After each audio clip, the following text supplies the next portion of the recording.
Hey guys, so I decided to try Goody Company.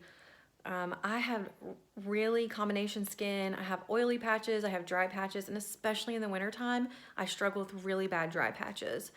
I also struggle with just my skin overall feeling dull and looking dull, and I wanted to try something different. So I found an ad about Goody Company online, and after looking at all the reviews, I decided, hey, what can I lose? So I decided to try Goody Company. I began with the supercharged pack. It comes with mint, bright, and the dream serum. I started this back in November and it's now January.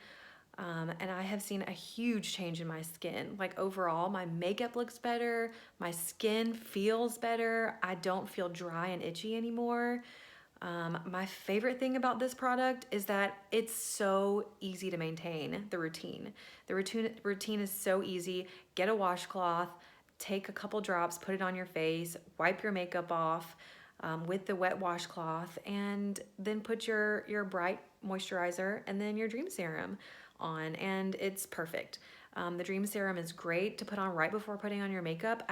My makeup lasts all day long. I don't even have to touch it up. It's incredible, guys. You really have to get this. You have to try it. Just go take the test, see what package you should get, and you're gonna love it.